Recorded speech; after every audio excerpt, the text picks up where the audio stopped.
नमस्कार दोस्तों, ministry of international relation के सीरीज में आपका हार्दिक अभिनंदन है दोस्तों। आज का हमारा जो सेशन है कि फ्रांस जो है जल रहा है दोस्तों। France is burning. फ्रांस में जो है राइट हो चुका है दोस्तों, और लगातार 4 से 5 दिनों तक ये राइट जो थमने का नाम ही नहीं ले रहा है। मतलब कि फ्रांस की अगर हम बात करेंगे दोस्तों, तो उसको आपका कल्चरल कैपिटल माना जाता है, और कहीं ना कहीं दोस्तों ये यूरोप का वेस्टर्न पार्ट में आता है। तो आज इस पार्टिकुलर सेशन में हम लोग कई सारे पॉइंट्स को डिस्कस करेंगे। पहला पॉइंट हमारा आज का रहेगा कि आखिर क्या वो इंपॉर्टेंट रीजन है फ्रांस में राइट नाउ राइट हो जाने का, या फ्रांस जो जल रहा है उसके बिहाइंड क्या वो इंपॉर्टेंट रीजन है। इसके साथ साथ आज के सेशन में डिस्कस ये भी होगा कि फ्रांस के लोकेशन पे बात किया जाएगा, और देन इसके बाद जो इंपॉर्टेंट इश्यूज है वो, और साथ साथ एक इंपॉर्टेंट क्वेश्चंस भी लिया जाएगा दोस्तों। जैसा कि दोस्तों आपको फ्रांस के रिगार्डिंग कई सारा पॉइंट्स मैं समझा देता हूं। फर्स्ट ऑफ ऑल अगर हम बात करेंगे फ्रांस के लोकेशन का, तो ये आपके वेस्टर्न यूरोप का पार्ट है, और इसके साथ साथ यहाँ के जो प्रेसिडेंट है वो आपके इमैनुअल मैक्रोन है। एक हैरान करने वाला बात यह है दोस्तों कि ये इस पार्टिकुलर राइट में इमैनुअल मैक्रोन जो वहां के प्रेसिडेंट है, उनका कहना यह है कि लोग जो है अलग अलग जो इंपॉर्टेंट जो गेमिंग रहता है, जैसे एज फॉर एग्जांपल जीटीए का आप नक्शा यहाँ पर देख सकते हैं। जीटीए, ठीक है, जीटीए का नक्शा आप देख सकते हैं। तो इमैनुअल मैक्रोन जी का ये कहना है कि लोग इस तरह का गेम खेल करके उस तरह का माइंडसेट मतलब के बना चुके हैं। वायलेंस टाइप का जो गेम होता है, जैसे एज फॉर एग्जांपल जीटीए जो आप देख सकते हैं स्क्रीन पे, तो इस पार्टिकुलर वायलेंस टाइप के गेम होने के कारण फ्रांस आज राइट नाउ जो है बर्निंग हो रहा है, राइट हो गया, जल रहा है।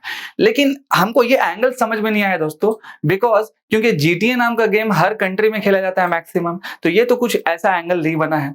अच्छा, एक और इंटरेस्टिंग बात, फ्रांस में राइट नाउ 3 से 4 दिन या 5 दिन लगभग हो चुका है जो वहां पर अलग अलग शॉपिंग मॉल, शॉप और जितनी भी सारे पब्लिक हैं वो लगभग वो राइट पे मतलब उतर गए हैं। जगह जगह पे लूट मार मचा हुआ है, इस टाइप का जो भी इंसिडेंट हो रहा है। और इसी बीच में एक जो इंपॉर्टेंट एंगल है वो हमारे योगी आदित्यनाथ जी का एंगल है। योगी आदित्यनाथ जी के एंगल को भी इसमें बताया गया है। आप यहां पर देख सकते हैं कि Adityanath office reacts to the viral tweet India should send Yogi to France. ये काफी इंपॉर्टेंट, ये भी एक एंगल है। इसमें ये बोला गया कि इस पार्टिकुलर सिचुएशन में फ्रांस में जो ये कंडीशन है राइट नाउ, जिसको कल्चरल कैपिटल कहा जाता है, और उस पार्टिकुलर कंट्री में जब ऐसा सिचुएशन जो राइट का दंगा का हो चुका है, तो यहां पर योगी मॉडल को जो है फॉलो करना चाहिए। और योगी आदित्यनाथ जी के ऑफिशियल मतलब के ट्वीट जो हुआ है यहां पर, तो आप यहां पर ट्वीट देख सकते हैं ओवरऑल के send to France to control the right situation there within 24 hours whenever extremism fuels riots, chaos, engulf and law and order situation arises in any part of the globe. The world seeks solace and earns for the transformative Yogi model. ये आप देख सकते हैं, यानी कि योगी जी के model को France में भी आज याद किया जा रहा है।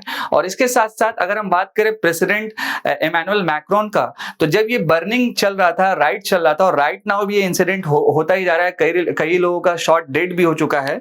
तो इमैनुअल मैक्रोन जी एक कॉन्सर्ट में थे और वो म्यूजिक को एंजॉय कर रहे थे। एक बहुत बड़ा सिंगर का कॉन्सर्ट चल रहा था, और उसी बीच में वो अपना मतलब कि इस पार्टिकुलर कॉन्सर्ट्स को जो एंजॉय कर रहे थे।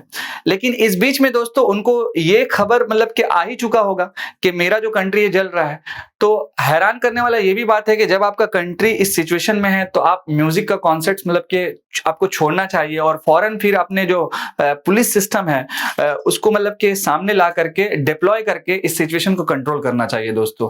हम ये नहीं कह रहे हैं कि म्यूजिक सुनना नहीं है, लेकिन पहले तो कंट्री है ना, और इतना बड़ा जब इशू चल रहा, वो भी वहां पे जिसको कल्चरल कैपिटल माना जाता है। तो आज के इस कंप्लीट सेशन में दोस्तों पहले थोड़ा सा लोकेशन का बात करेंगे फ्रांस के रिगार्डिंग, और जो पार्टिकुलर इशू है वो मैंने तो आपके साथ ओवरऑल डिस्कस किया ही कि इशू का शुरुआत क्या है। तो अगर हम बात करें फ्रांस का दोस्तों, तो फ्रांस के रिगार्डिंग आपको एक पॉइंट रिमेंबर रखना है कि पहला इसका लोकेशन का बात। तो ये कुछ इंपॉर्टेंट मैप है, नॉर्थ, साउथ, ईस्ट और साथ साथ आपका वेस्ट पोजीशन। इधर हम बात करेंगे आपका नॉर्थ वेस्टर्न का, इधर हम बात करेंगे साउथ ईस्टर्न का। तो जैसा कि दोस्तों अगर हम बात करें फ्रांस के लोकेशन का, तो एक तो आपका लोकेशन इसका वेस्टर्न यूरोप का है, और इसके साथ साथ इसके नॉर्दर्न साइड में आपका क्या है, नॉर्थ सी है। ये आपको रिमेंबर रखना है, नॉर्थ सी। और अगर हम बात करें आपका फ्रांस के नॉर्थ वेस्टर्न साइड में, तो नॉर्थ वेस्टर्न साइड में आपका इंग्लिश चैनल है, इंग्लिश चैनल, और इसके वेस्टर्न पोजीशन पे अटलांटिक ओशियन है दोस्तों। और इसके साथ साथ इसके लोकेशन का साउथ ईस्टर्न जो पोजीशन है दोस्तों, वहां पर आपका मेडिटेरेनियन सी है, वहां पर आपका क्या है, मेडिटेरेनियन सी है। देन इसी के साथ साथ इस पार्टिकुलर कंट्री में यह भी बताया जाता है कि हम लोग इक्वलिटी, फ्रैटर्निटी एंड फ्रीडम पे बिलीव करते हैं, लेकिन कई बार रेसिज्म का यहाँ पर इशू देखा गया है दोस्तों। और आज का जो हैपनिंग हुआ है और आज का हमारा जो सेशन है वो नॉर्मल क्या है कि 17 साल का एक बच्चा है जिसका नाम था नाहेल। आप देख सकते हैं 17 साल का बच्चा है जो जिसका नाम था नाहेल, और ये रोड पे जो है कार ड्राइविंग कर रहा था और एक चेक पॉइंट पे ये स्टॉप नहीं किया और वहां से जो है निकल गया था। तो पुलिस ने क्या किया, इसको फायरिंग करके इसके सीने में, चेस्ट पे गोली मारा है और वहां से जो है नाहेल का जो है डेथ हो जाता है दोस्तों। और यही सबसे बड़ा इशू है। नाहेल का जो बिलोंगिंग है दोस्तों वो आपका अल्जीरिया से है, वो अल्जीरिया से है। मैंने आपको क्या बताया कि फ्रांस में कहा जाता है इक्वलिटी, फ्रैटर्निटी और साथ साथ आपका फ्रीडम, बट सवाल यह है कि रेसिज्म का इशू जो है आज भी फ्रांस में देखा जा रहा है दोस्तों। इसके रिगार्डिंग यूनाइटेड नेशन का भी कई सारा जो है मतलब कि रिपोर्ट्स आया जिसमें बताया गया। तो आज हम ये भी बात करेंगे इमाइग्रेंट का इशू, इसके साथ साथ रेसिज्म का इशू जो ऑलरेडी यहाँ पर मतलब कि चल रहा है। अगर मान लीजिए पुलिस ऑफिसर व्हाइट पीपल को देखेंगे, ब्लॉन्ड हेयर को देखेंगे तो उनको कुछ नहीं करते हैं, लेकिन जैसे ही कोई बेचारा ब्लैक अगर दिख गया और साथ साथ जैसे कि कोई जो अदर कंट्री से वहां जाके शिफ्ट हुआ उस टाइप के कोई एथनिक ग्रुप्स दिख गए तो उनके ऊपर वो टारगेटेड हो जाता है। तो ये कंडीशन होने के कारण क्या हुआ है, नाहेल की वजह से ये प्रोटेस्ट जो है बढ़ चुका है दोस्तों। और साथ साथ जो नॉर्मल पब्लिक है तो फ्रांस के अलग अलग प्लेसेस पे, शॉपिंग मॉल से लेकर के स्टोर, मार्केट्स, हर जगह वो लूट मार मचा हुआ है और दंगा फैला हुआ है। कई लोगों का डेथ भी हो चुका है दोस्तों। बट सवाल ये है कि चाहते तो इमैनुअल मैक्रोन जी इस पार्टिकुलर सिचुएशन को अपने पुलिस को डिप्लॉय करके इस कंडीशन को रोक सकते थे। तो आज के इस सीन में हम लोग थोड़ा इमिग्रेंट के बारे में बात करेंगे। देन इसके साथ साथ फ्रांस का फॉरेन रिलेशन क्या है, भारत के साथ रिलेशन क्या, ये एंगल एक चलेगा। और कहीं ना कहीं दोस्तों अगर हम बात करें फ्रांस के पॉपुलेशन का तो लगभग आपका 6.77 करोड़ है। और इस पॉपुलेशन में भी दोस्तों लगभग मान के चलिए कि 5 करोड़ के आसपास आपका व्हाइट पीपल यानी क्रिश्चियन कह सकते हैं, और बाकी कई सारे जो अलग अलग कम्युनिटी से बिलोंग करते हैं। तो यहाँ पर वो मतलब कि अभी एज ए रेसिडेंट बन के रह रहे हैं, कई सारे लोग काम भी वहां पर कर रहे हैं ओवरऑल।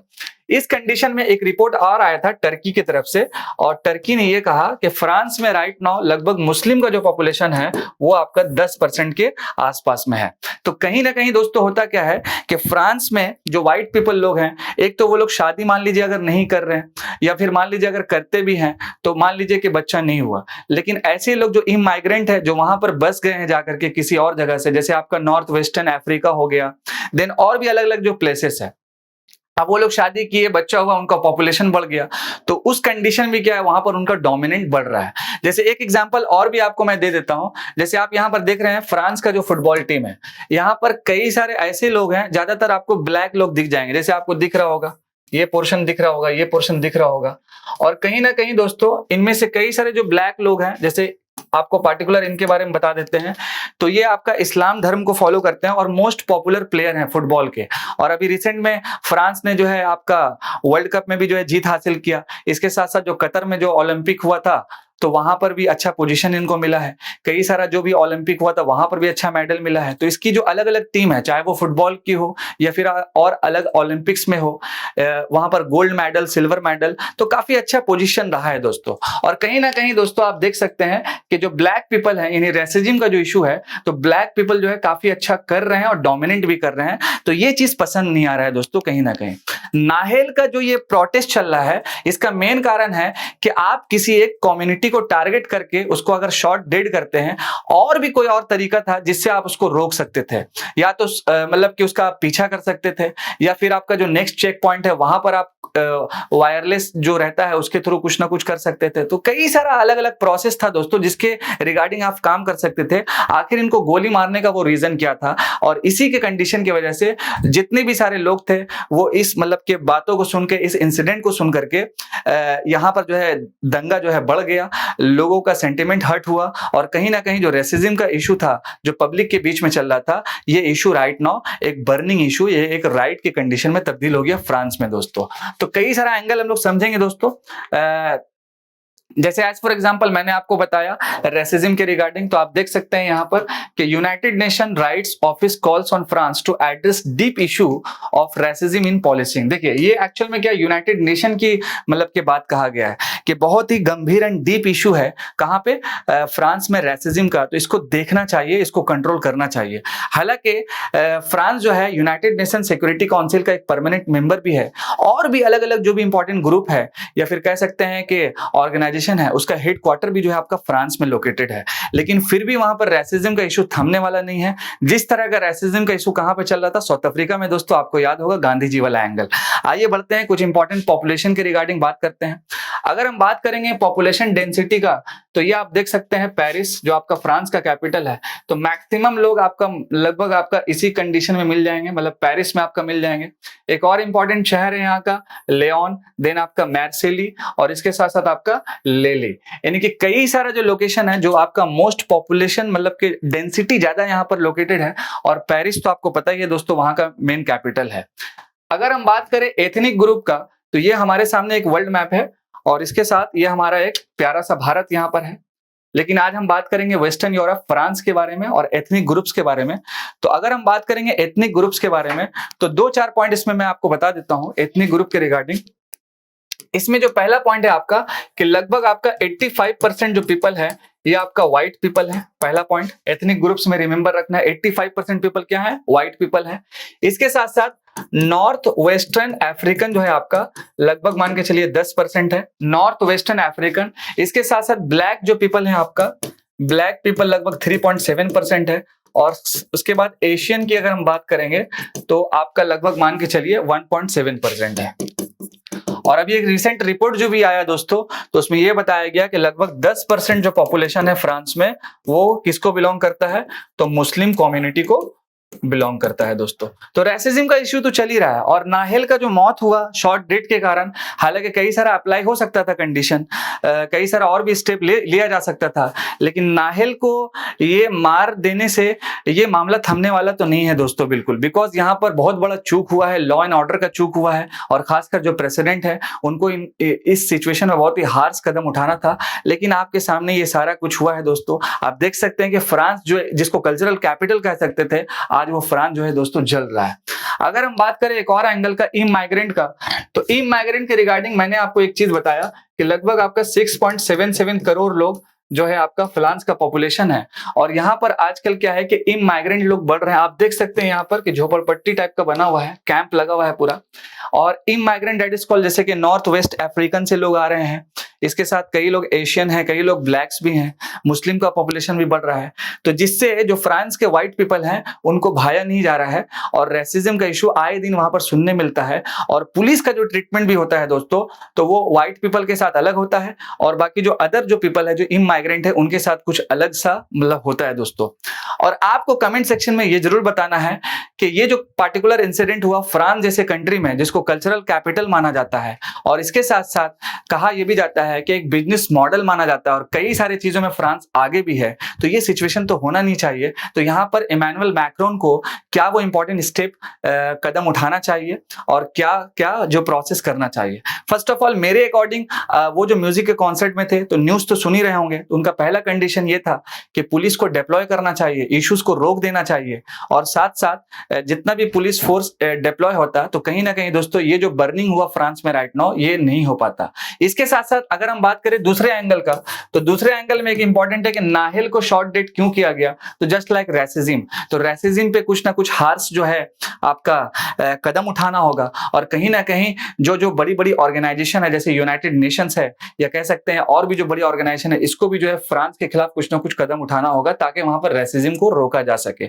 17 साल का बच्चा, कहा यह भी जाता था कि वो बच्चा कॉलेज से मतलब कि उसका अटेंडेंस बहुत पुअर था, और इसके साथ साथ वो पुलिस के रडार में था बहुत दिनों से। अब पता नहीं क्यों नहीं था, आप समझ सकते हैं वो रेसिज्म वाला मामला, इसी वजह से वो रडार में था।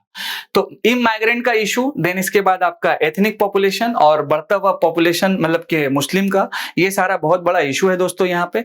और इसके साथ साथ आज का हमारा जो सेशन का क्वेश्चन है इंपॉर्टेंट, कि the international solar alliance is headed by the director general, the DG has a term of. तो देखिए इंटरनेशनल जो सोलर अलायंस की बात करेंगे तो इसका जो हेड होता है वो आपका डीजी होता है, डायरेक्टर जनरल होता है।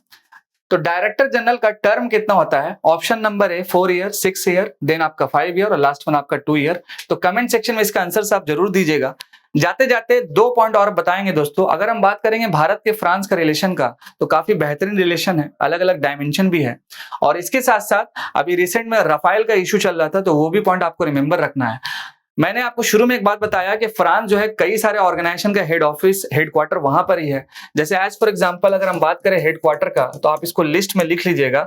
पहला आपका जो हेडक्वार्टर है वो आपका यूनेस्को का है, ठीक है, ये पॉइंट आपको लिखना बहुत इंपॉर्टेंट है दोस्तों, है यूनेस्को का है। इसके साथ साथ आपका ओईसीडी, ओईसीडी का मतलब Organisation of Economic Cooperation and Development, UNESCO. इसके साथ साथ फ्रांस जो है कई सारा ग्रुप्स का जो है मेंबर्स भी है, कई सारा, जैसे मैंने आपको बताया यूएनएससी का ये परमानेंट मेंबर है। इसके साथ साथ आपका डब्ल्यूटीओ हो गया, देन आपका डब्ल्यूटीओ के बाद एक और एंगल आपको बता देते हैं, डब्ल्यूटीओ के बाद G7 हो गया।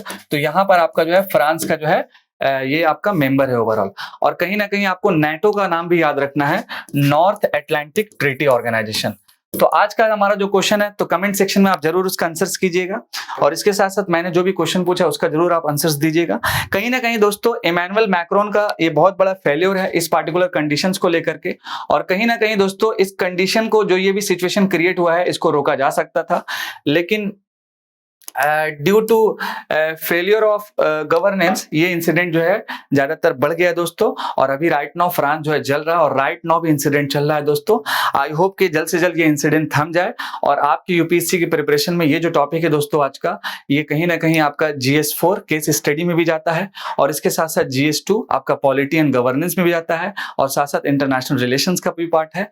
और आई होप दोस्तों कि आपको मेरा सेशन पसंद आया होगा। मैं आपका दोस्त और आपका होस्ट अदनान सर। जय हिंद दोस्तों।